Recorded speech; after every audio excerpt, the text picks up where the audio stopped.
ไม่รู้เหมือนกันอย่าถามกูเลยบอลก็เอาไอ้บอลตายมันอยู่ไหนวะบอลตรงลโอ้งรถที่รถรู้มีรถบรรทุแล้วไอ้สัตว์กสีขาวจอดเอาเอ้ามันยิงทะลุกำแพงมาใส่กูเหรอใช่โอ้ยเฮีย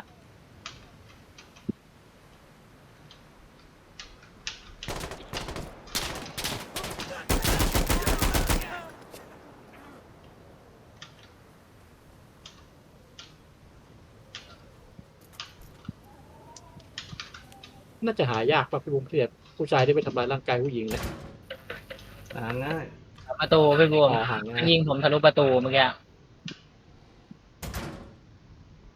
เอามันไปแล้วมั้งน่ะถ้าอย่างนั้นมันน่าจะวิ่งออกมายิงพี่เมื่อกี้พี่โคตรแย่เลย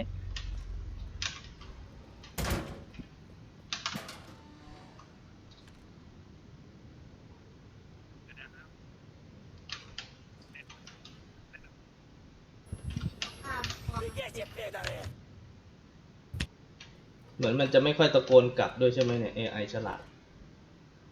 ใช่ยังด่าบางตัวเหมือนเดิมพี่บูมเดี๋ยวผมช่วยดูอยู่ไหนบ้างวะเนี่ย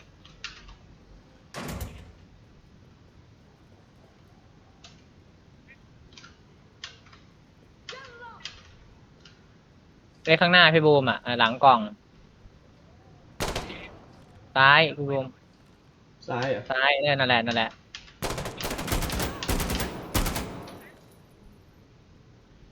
อีกตัวบ้าข้างๆไม่ใช่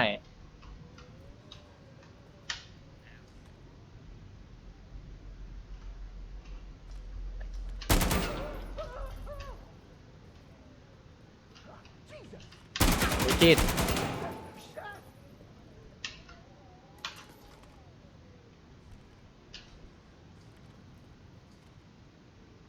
ทำไมผมได้ระยินเสียงโดเบิดแน่นทางขวาวะ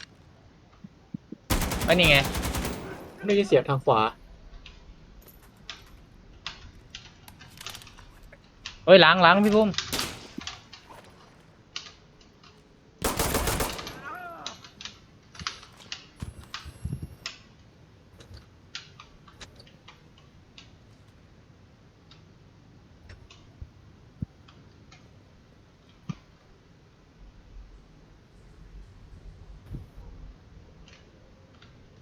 เพราะว่ามันอยู่ตรงตรงรถยกพี่บูมฝั่งนู้นเปลี่ยนแม็กก่อนก็ได้มั้งครับเปลี่ยนแล้วนี่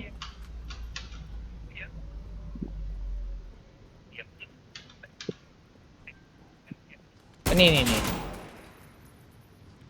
แอดไวเซอร์ทำไมถือM Mark 14วะเอ้าเมื่อกี้มี3 คนไม่ใช่เหรอไปไหนกันหมดก็นี่ไง3 คนไม่มันมี3 คนเผื่ออยู่แล้วเขาออกแล้วหรือเปล่าสงสัยน่าจะออกแล้วแหละก็ด่านนี้ด้วยหนักหน่วงไม่ได้มีใครชอบแล้วใครมันชอบมาด่านี่นะฮะ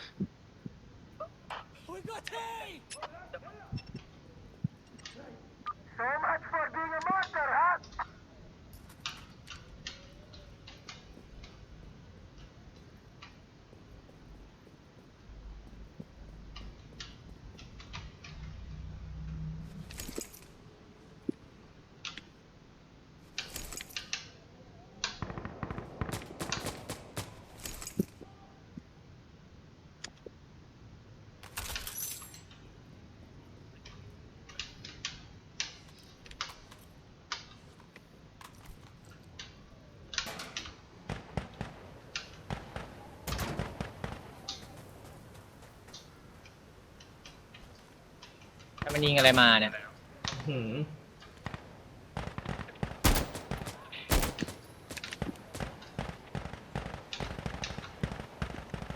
ข้างหน้ามึงปอน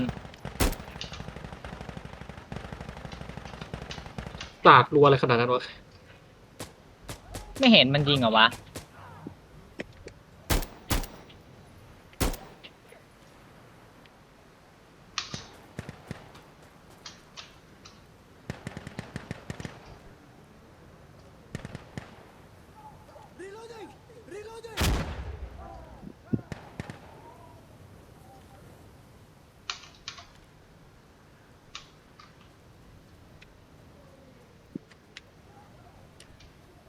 ว้าย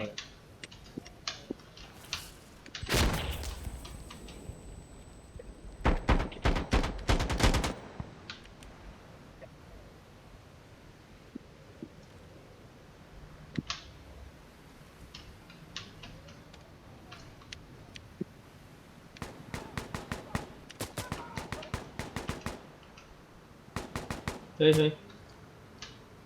พี่เห็นวึบๆแต่พี่ยิงไม่ได้เมื่อกี้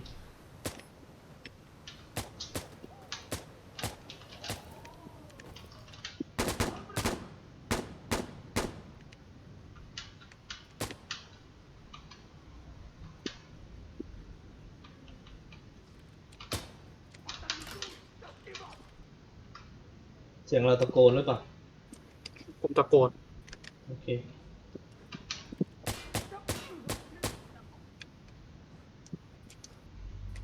หมดแล้วป่ะจะได้ขึ้นบันได ไม่เห็นแล้วอ่ะ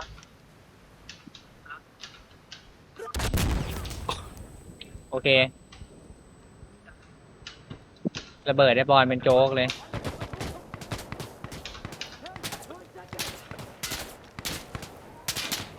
สรุปมันอยู่ไหนวะบอลตัวเมื่อกี้ กูเห็นแต่ลูกระเบิดลอยมากูไม่เห็นตัวเลย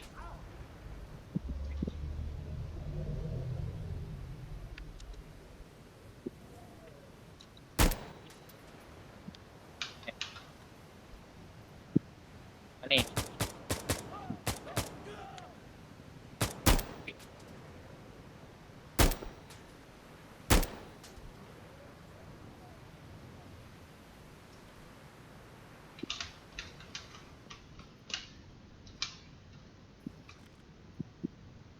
ที่บูมมีไฟไหมอะ ไม่มี มี RPG ที่เก็บมา ไฟอันนี้ไฟ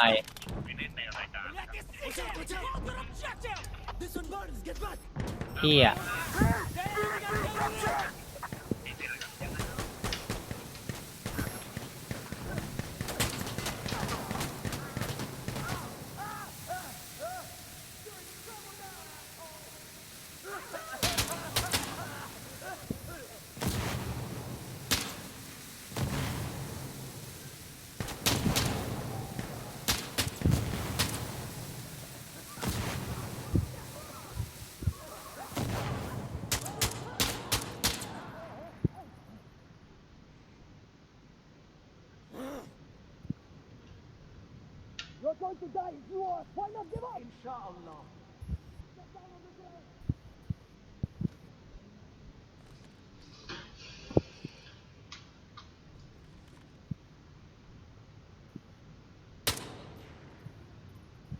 ตัวเรามันจะทะลุกำแพงออกไปแล้ว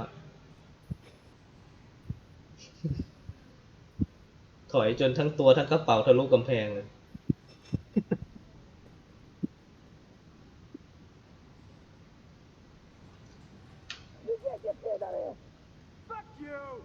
ได้เสียงอยู่ข้างนอกเหรอ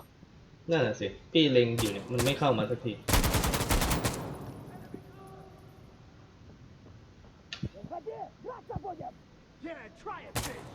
ข้างล่างว่าเสียงเมื่อกี้ เสียงเหมือนอยู่ข้างล่าง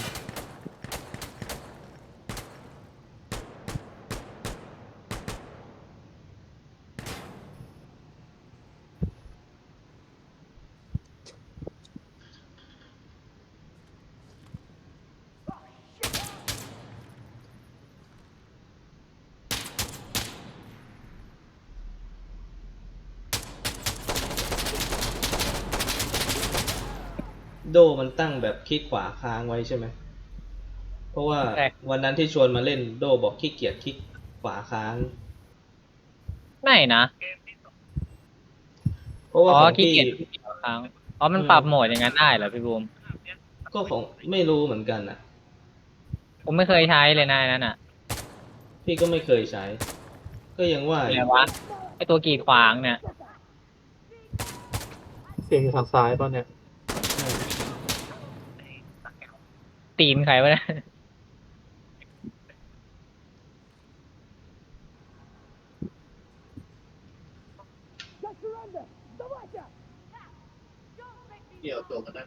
มันความอยู่ข้างๆป่ะเนี่ย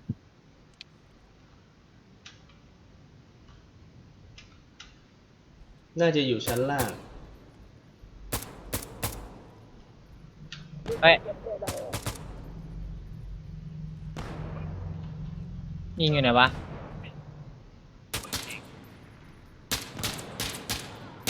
ไอ้เหี้ยนี่ฟรีไฟล์ปะเนี่ยไม่ตายวะ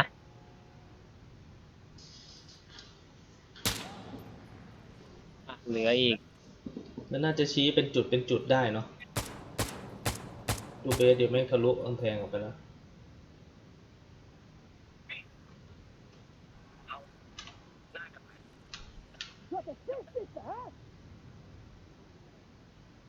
Using flash grenade!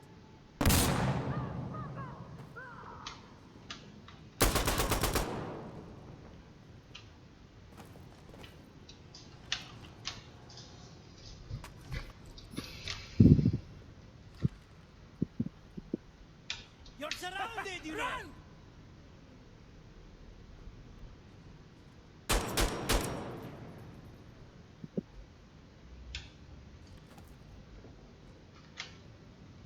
Замолчите! Обосрались!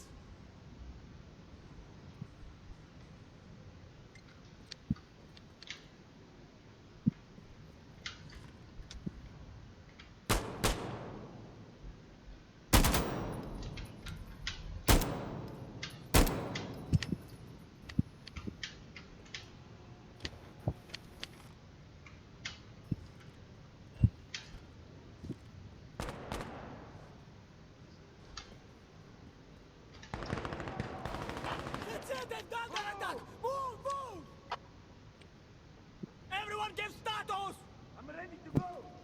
Oh, I'm great! Contact west!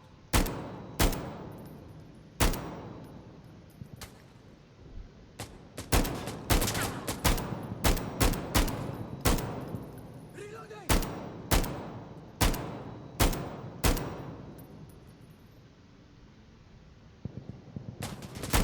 โอ้มันนอน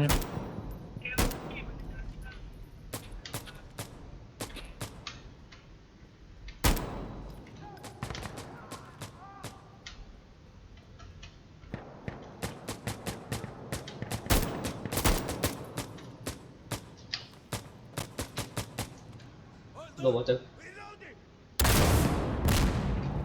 ไปยิงอะไรอ่ะ พี่ยิง พี่เก็บมาจากบอร์ดได้นะ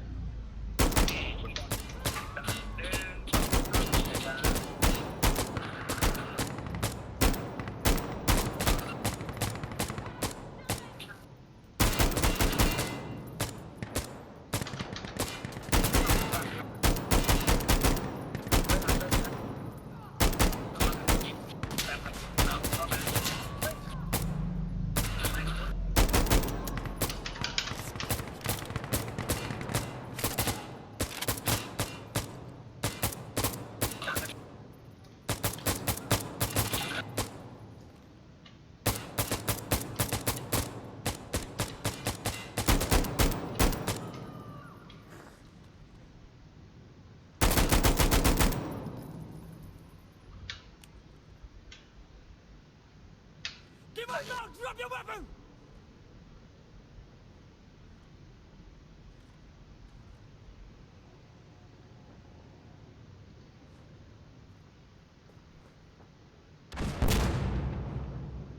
อุ้ย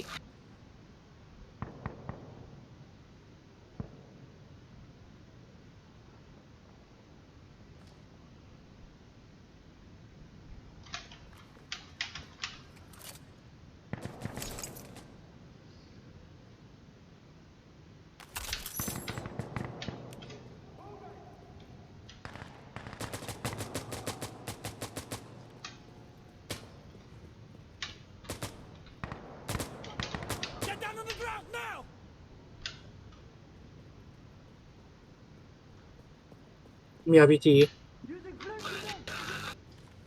เบส อืม มี RPG RPG อยู่ไหน อยู่กับกู ห้องมันเคลียร์แล้วเหรอ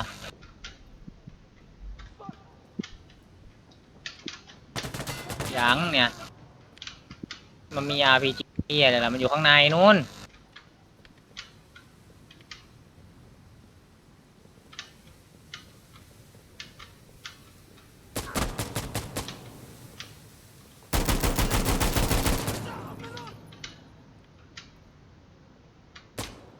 มีเกรเนตอยู่ตรงนี้นะ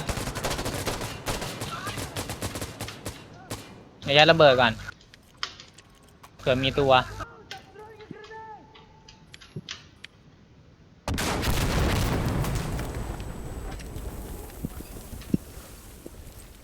หมด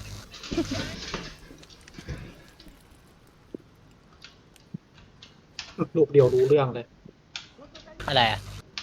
You're going to อันนี้เซิร์ฟมันยังไม่ปรับปะเนี่ย ยังเป็นเซิร์ฟเดิมอยู่40ตัวเหรอ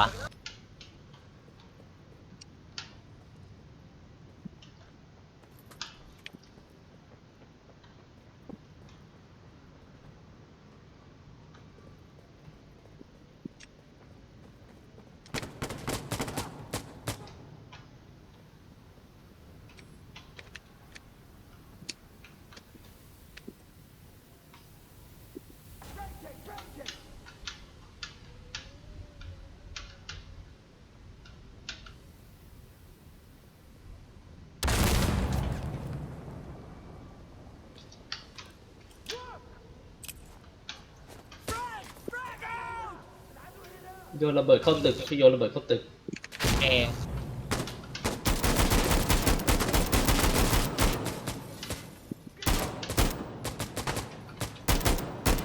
Contact northeast!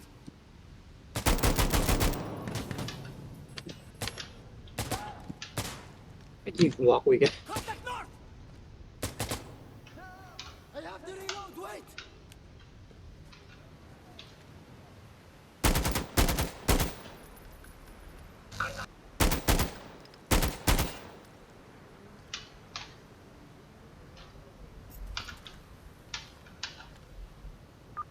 I'm taking this!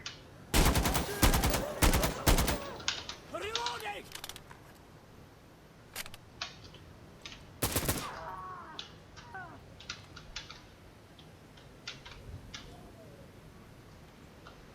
มันให้อยู่ชั้นล่างใช่ไหม ใช่ผมอยู่ชั้นล่าง อืม Give up now! Drop your weapon! Shut up!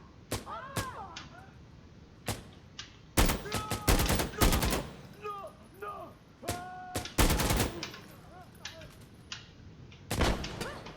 เฮ้ยนี่อะไรวะ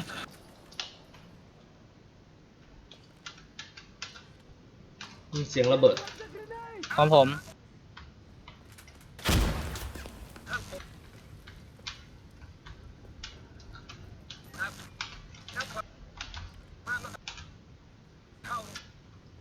เอ้ยใครดูคลิปอะไรอยู่หรือเปล่าเนี่ย ผม เสียงแม่งหลอนชิบเป่ง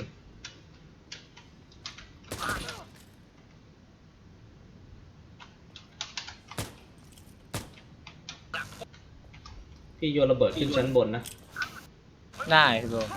แต่ผมเหลือแม็กสุดท้ายแล้วนะ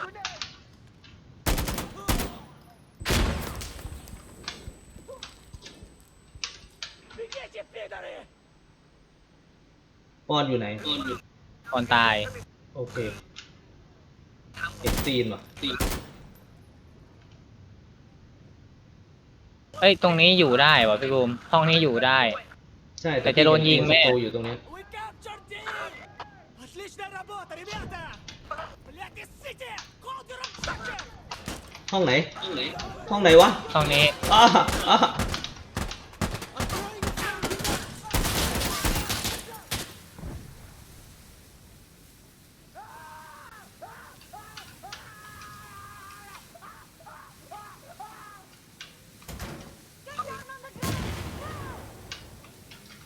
Come here, педрила! มันเอาควานลงให้ด้วย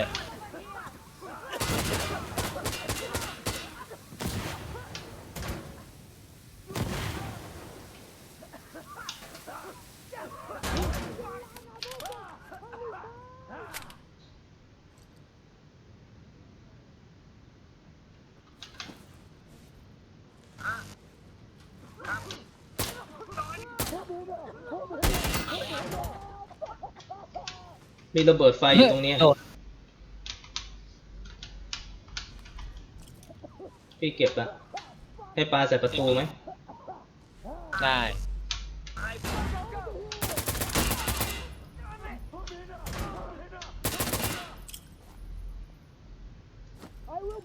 โอ้ยปลาใกล้ไปเผาตัวเองเลย มีระเบิดอยู่ที่พี่ด้วยนะ แต่ถ้าเราออกมาเราน่าจะโดนเผา คิดว่ามันจะกิ้งไง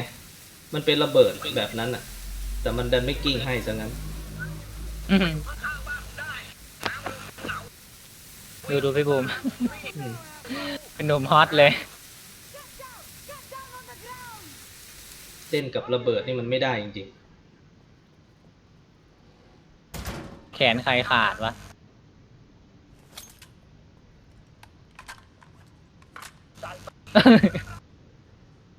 ขโมยแม็กก่อน Down on the ground. Do it. Get down. ๆ เสียงเหมือนมาจากข้างหลัง On the ground now, asshole. Point me, you coward. ต้องเอาลูกระเบิดให้เขากินหน่อยแล้วมั้ง ใครวะ Trouble now, asshole. คือสวิตช์แจ็ค Get down. Hey, hey, look.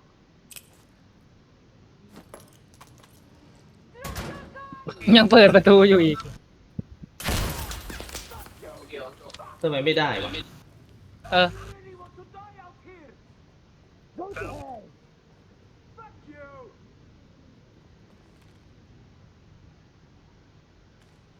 They're here. Hey, hey, drop your weapon.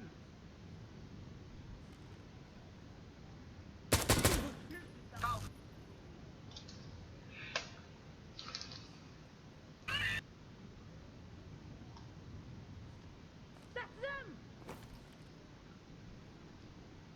ระเบิดไฟ ไอ้เชี่ย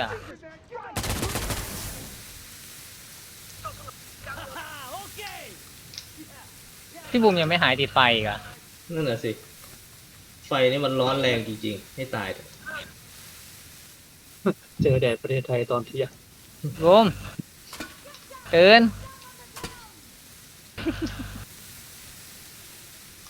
พูดเสร็จแล้วก็ปิดไมค์ด้วยนะไอ้เชี่ยเนี่ย อืม Come die, huh? Shut up, fucking idiot. เฮ้ย อะไร On your knees. มันวิ่งผ่านอะ เหรอ แต่เมื่อกี้พี่ไม่ทันเห็น You're on us. หน้ามาแล้ว We got enemy.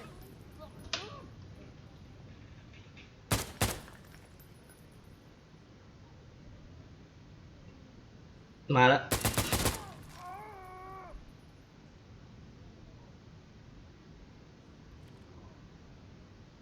El ado. Look, look, look. มี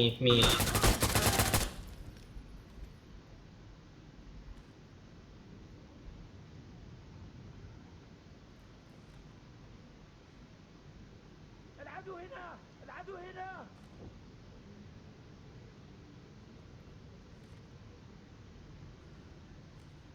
ตรงหลังบันไดไม่เห็นนะ เอ้ยหลังประตูเราอะไม่เห็น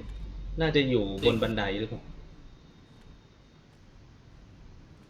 ทางฝั่งขวาก็ไม่เห็น กันวะ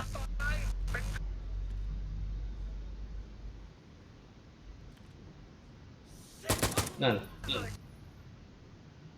มันเราตึกเยอะ พี่ก็เลยมองลำบากไปหน่อย เพราะว่าบางจังหวะหันไปดูแล้วเราตึกตักกลับมา มันก็เลยวุบวับอะมองไม่ทัน ผมกลัวโดนยิงไง ใช่ พี่รู้อยู่ เอ้า ก็ดี มาดรอปปืนทิ้งไว้ในห้องก็ดีเหมือนกัน อืม บึ้ม มีคนร้องอยู่นะ แต่ระเบิดไม่โดน หรือเปล่าหรือผมหูฝาดไป พี่ไม่ได้ยินเสียงใครร้องนะ แต่มีระเบิดไฟกับ RPG ดรอปอยู่ทางขวาเรา ลองตะโกนด่าอีกสักรอบสิ We'll get you. อย่างนั้นก็ได้ มีประโยชน์มาก ใช่ไหมล่ะ ใช่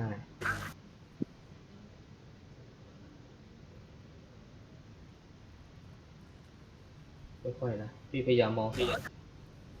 พยายามมองขวาอยู่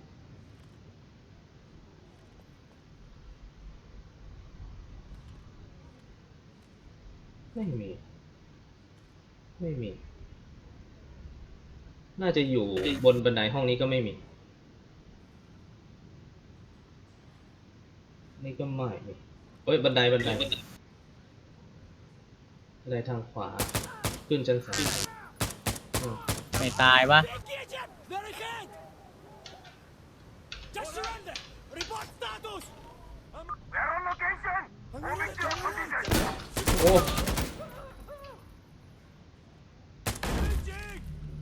เฮ้ย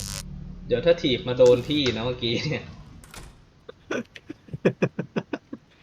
ถีบแล้วพี่บูมตายกูจะระเบิดตัวตายเลยให้บอลเล่นคนเดียว โอ้โหแค่กูโชว์ฝีมือคนเดียวเลยว่างั้น ใช่ ถ้ามันใช้คำนั้นได้นะ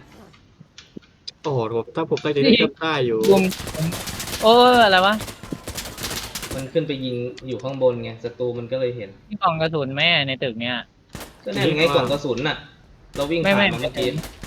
กล่องแบบว่ากล่องเป็นหยิบแล้วเติมแม็กอะ อ๋อ นี่ไม่รู้แฮะ เติมกระสุนในแม็กอะผมวิ่งดูก่อนผมอยากเก็บแม็กกลมไว้ไม่ใช่เลยหรอก ทำไมแม็กลีไม่ดีไง หืม แม็กเหลี่ยมไม่ดีไงก็ อะไรไงผมน้ำหน้า นั่นไง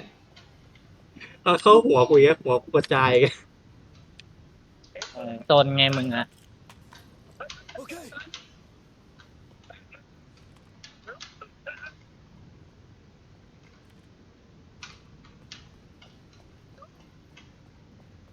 เอาเซิร์ฟดูด เล่นอันนี้พี่ตั้งขาซ้ายลำบากมากบอกเลย ใช่ไอแมปนี้แม่งเอ้า แม แต่ ป โผล่ นี้ บั๊ มั ก นก็ หนึ่ง แมปนี้มันก็ยากอยู่แล้วไงแล้วยิ่งบอทมายิงแม่นฉลาดอะไรแบบนี้ด้วยก็โอ้โห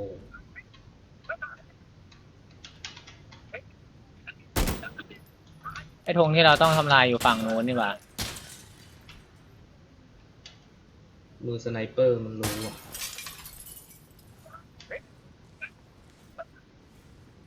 มันโนสปอนอยู่ใช่ไหม น่าจะเซิร์ฟโนสปอน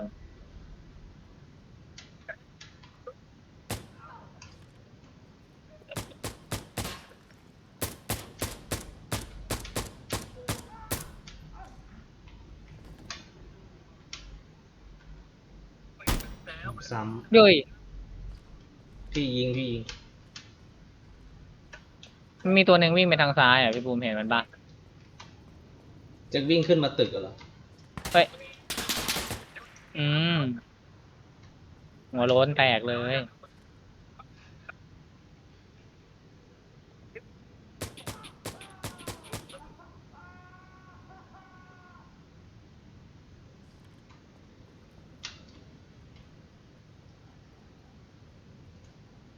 Look out! I'm throwing a grenade!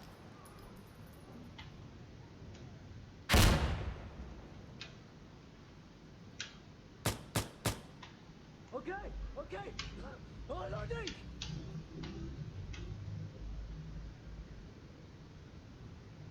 ปืนที่เราใช้มันไม่มีแม็กกลมเหรอ อะไรนะครับพี่บูมมี มันโหลดช้า เดี๋ยวผมเสียจังหวะเดี๋ยวตาย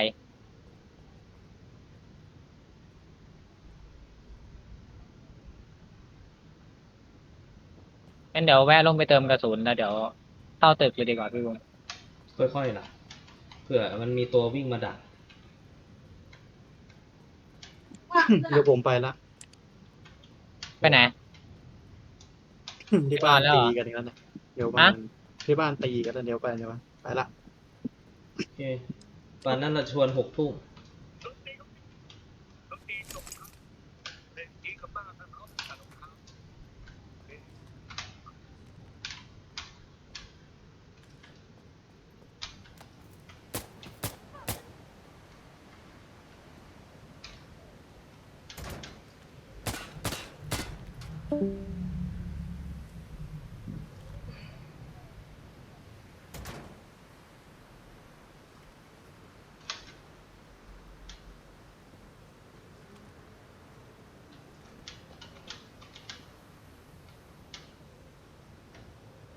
ผมพี่บูม รู้อยู่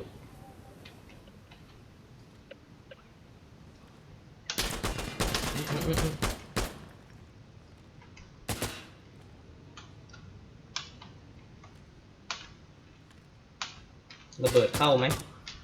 ตายแล้ว โอ้ยัง ลุม อ้าวมีอีกเหรอ มาอีก ไม่โดน ประตูพัง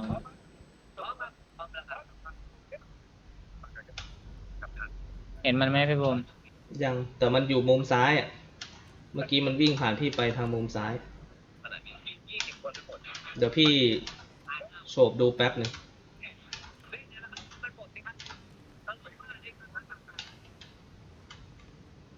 ลึกว่ะ มันอยู่ลึก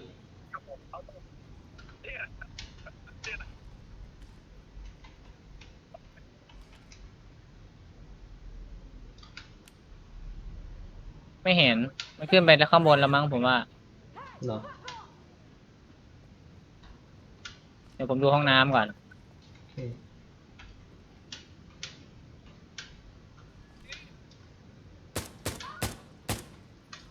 ตายตัวหนึ่ง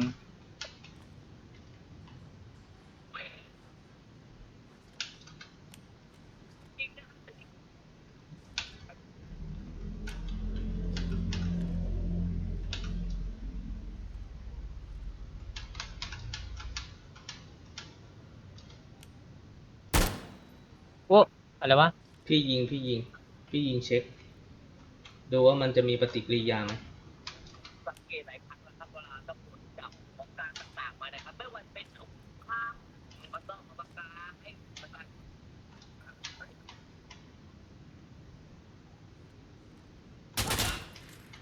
พี่คงต้องติดที่เก็บเสียงมาบ้างแล้ว ใช่รอบที่แล้วเพื่อนผมชวนติดมันก็ติดนะ มันบอกจะได้รู้ว่าฝั่งไหนเป็นฝั่งไหน Grenade! Grenade! Выходи! Брат!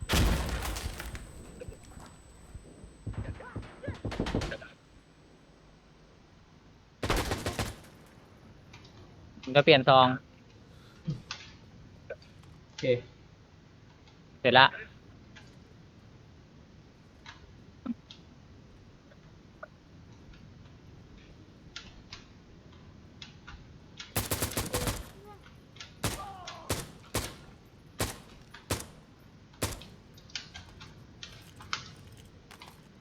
ได้แฟลชมา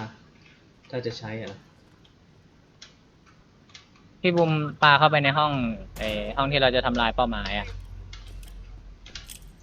อยากรู้ว่ามีคนไหมเงียบเลย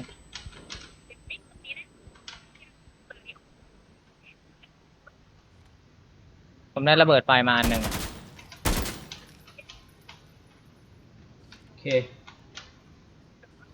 พี่บุมจะปาระเบิดเอาตะกอไหม ไม่กดเอาดีกว่าห้องมันเคลียร์แล้ว โอเคงั้นพี่บุมวางเสร็จเดี๋ยวผมจะปาไฟ เดี๋ยวพี่ปรับของแป๊บหนึ่งแล้วกัน ย่นแม็กลงมาหน่อย เกาะระเบิดไปมาก็จำเป็นต้องใช้ละ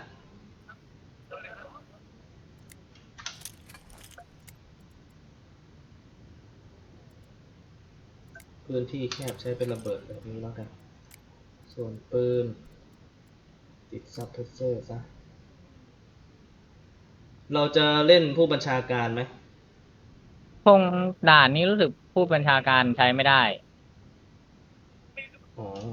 มันอยู่ในตึกอ่ะ โอเค คนไปไหนกันหมดวะเนี่ยเซิร์ฟนี้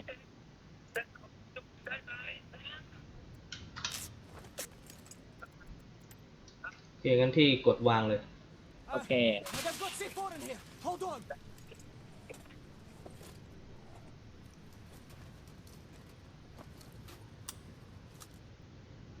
Smiley! Black, move away! เดี๋ยวผมปาไฟแป๊บ ป้าไปไหน Don't get too close. ปาเข้าไปในนั้นแหละ โอเค กดเลยเหรอ กดเลย เรียบร้อย กล่องกระสุนอยู่ชั้นล่าง จะมาอีกไหมเนี่ย นั่นแหละสิ ไม่มีระเบิดแต่หยิบไม่ได้วะ บักละหนึ่ง เราหยิบก่อนเลย All right, ready. โอเค Catch up. โอเคพี่เรียบร้อยแล้ว เปลี่ยนเป็นแม็กยาวเหรอพี่บูม เปล่าก็แม็กปกตินี่แหละ แค่ลดจำนวนกระสุนลง เพื่อที่จะพกระเบิด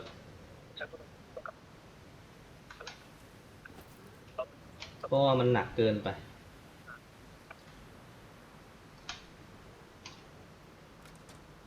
เอ้ยเสียงประตูเสียงประตู ปิดผมปิด โอเค เอ้ยนี่ไงพี่บูมตึกนี้ไง เรากลับเข้ามาตึกนี้พี่บูมขึ้นตรงนู้นขึ้นตรงนู้นน่าจะขึ้นยาก โอเค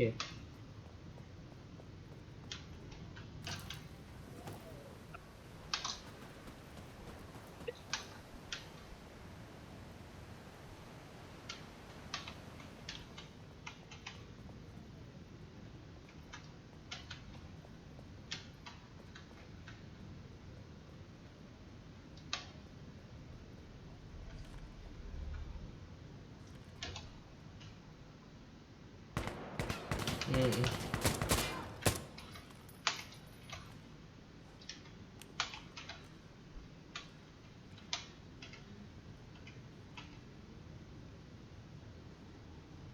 ให้ตายเถอะมันดันมีชั้นสองด้วย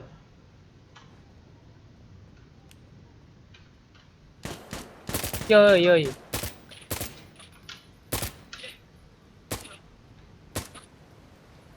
พี่บุมชิดขวาแล้วดูซ้ายให้ผมหน่อย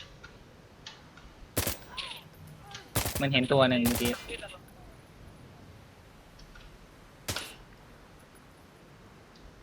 Give up now. Drop your weapon.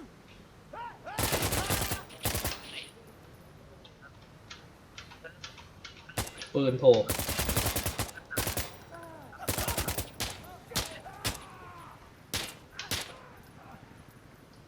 Беги к мамочке. Беги, сука.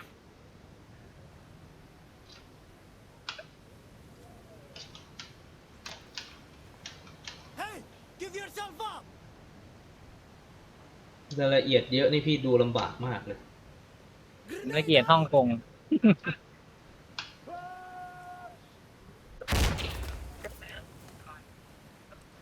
Выходи, драться будем. วิ่งลงมา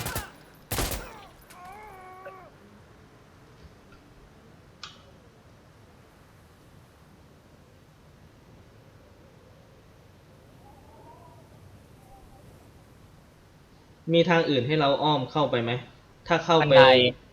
ถ้าเข้าไปเชิงทางยาวน่าจะโอเคกว่านี้ บันได เรายิงตรงนี้เสร็จแล้วเราย้ายกันดีกว่าถ้างั้น อืม ตรง บัน นู้น ได เลยเหรอ มันขึ้นได้ไหมผมดู ทางนู้นน่ะ ทางประตูเนี่ย ทางนู้นเลยเหรอ ได้ทางนู้นก็ได้ผมว่า เพราะว่าทางนี้มันจะมุมมันยาวมาถึงนี่เลย เฮ้ย Беги к мамочке. ตัวละครเราเหนื่อยหรือว่ายังไง ผมเหนื่อย ผมวิ่ง อ๋อมันสะบดอ่ะ พี่ก็นึกว่า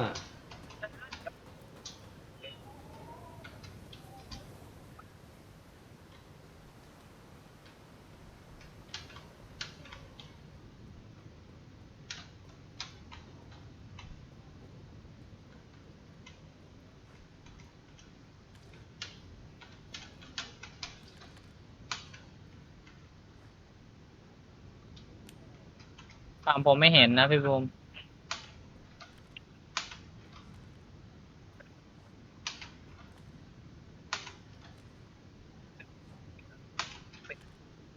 เห็นใครไหมอะ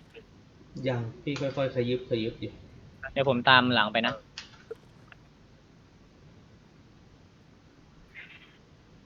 พี่บูมเหยียบไปข้างหน้านิดนึง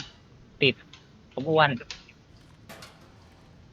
เอาไม่เปิดไปข้างนอกว่าประตู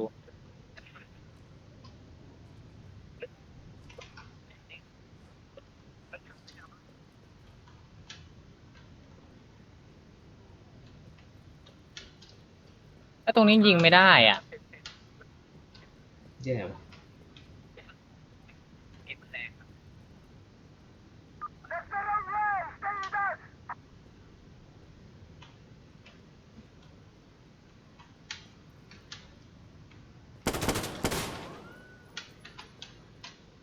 อ้าวเราอยู่ไหนเนี่ย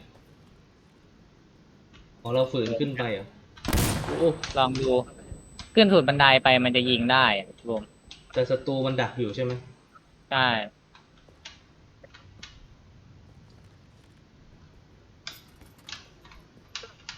ไม่คุ้มจะเสี่ยง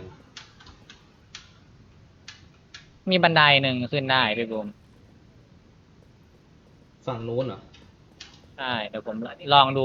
คราวหน้ามาจะได้หาทางปลอดภัยขึ้นซะบ้างไอแมปบ้านี่เนี่ยลองเข้าท่อไหมท่อพาเราไปไหน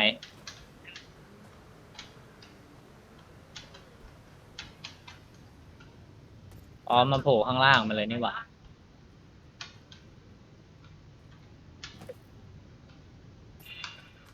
Меняю магазин! จะโกนทำไมวะ ทางขึ้นอยู่ไหนนะ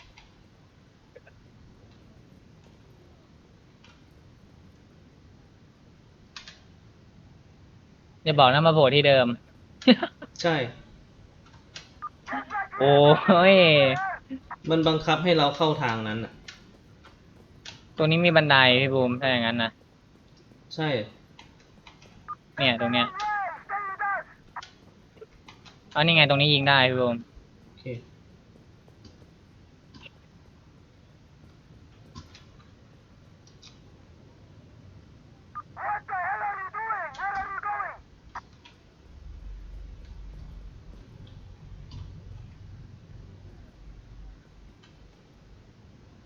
ทำไม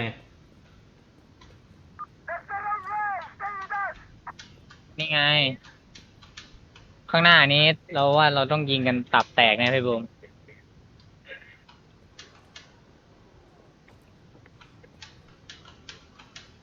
ปัญหาอยู่ที่ว่า งั้นเรายิงด้านบนก่อนเลย มีไหมด้านบนที่ผมเห็นทักตัวป่ะ ยัง งั้นเดี๋ยวผมลงไปข้างล่าง ข้างล่างน่าจะเยอะแล้วเนี่ย พี่ปาระเบิดนำไหม ได้เลยพี่บูม Кидаю гранату! ว้า Нет, нет! ตรงไหนอ่ะ หลังแซนแบ็ก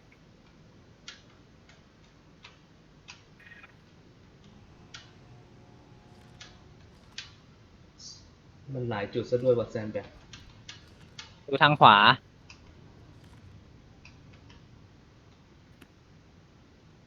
ตายหรือยัง เข้าไปก็ไม่ได้อีก ลุงเอาสโคปใหญ่มาด้วยดีกว่า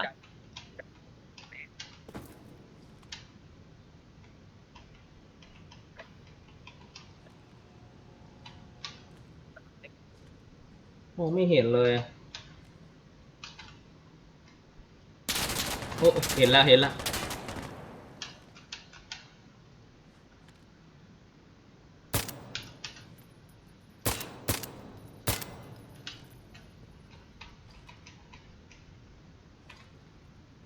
มีอีกไหม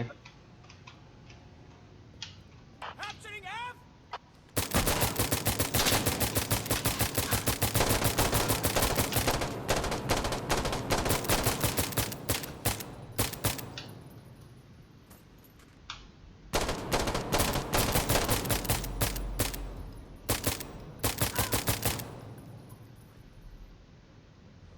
ไอตัวที่วิ่งขึ้นบันไดไปเมื่อกี้มันตายไหมวะเนี่ย เสียดายที่เกมนี้ไม่มีเลือดไหลตายนะพี่บูม F!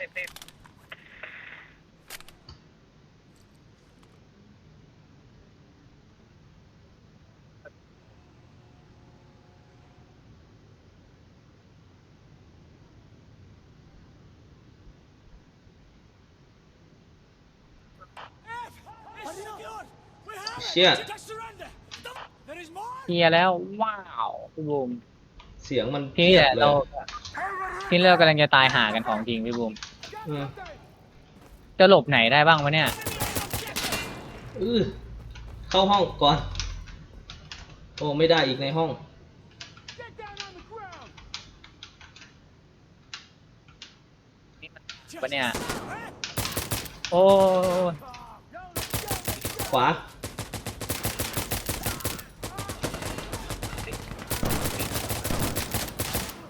มันเอาบาเลตมายิงเลยอ่ะ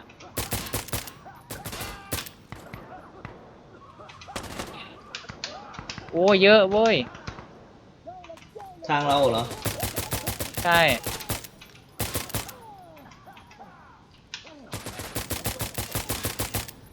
พี่บุมหลบไว้ พี่บุมหลบไว้ เสียงแม่งวิ่งมาทางพี่ ใช่ วิ่งกันเต็มเลยอะ Oh, you in the jungle now, baby.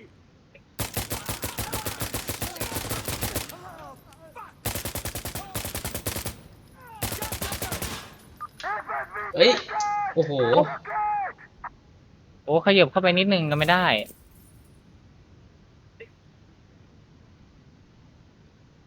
สงสัยไอ้ทีมเมื่อกี้ก็คงออกเพราะเหตุนี้แหละพี่บุม น่าจะใช่ 3 คน อ้าว Get your gear. ไปเล่นซ้ำซะด้วย เอาไงจะต่อหรือเปล่า เปลี่ยนเซิร์ฟแม่พี่บุม เปลี่ยนเซิร์ฟดีกว่า พี่ขี้เกียจ เงียบเหงาไปหน่อย เครียดๆ